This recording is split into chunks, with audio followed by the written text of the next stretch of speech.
Media సమావేశంలో మాట్లాడుతూ CM చంద్రబాబును ఉద్దేశించి ఘాటైన వ్యాఖ్యలే చేశారు వైసీపీ అధినేత వైఎస్ జగన్మోహన్ రెడ్డి. చంద్రబాబు దగ్గర గోబెల్స్ నేర్చుకోవాలని, ఆయన గోబెల్స్ కి టీచర్ అని అన్నారు.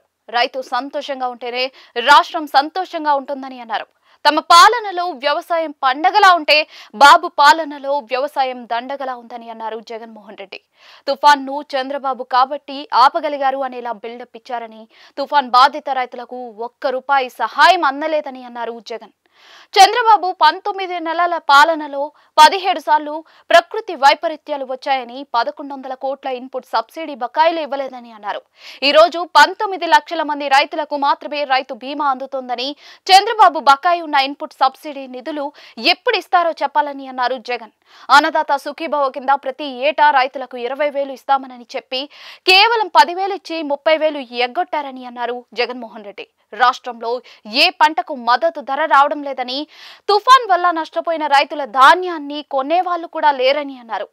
దిత్వా తుఫాన్ వస్తుంది అని 10 రోజుల ముందే తెలుసని అన్నారు. తుఫాన్ సమయంలో తమ ప్రభుత్వం ఎలా స్పందించేదో అందరికీ తెలుసని, రైతుల దగ్గరకు వెళ్లే పరిస్థితి చంద్రబాబు ప్రభుత్వానికి లేదని అన్నారు జగన్మోహన్ రెడ్డి. చంద్రబాబు రైతుల కోసం ఏనాడైనా నిలబడ్డాడా అని ప్రశ్నించారు జగన్.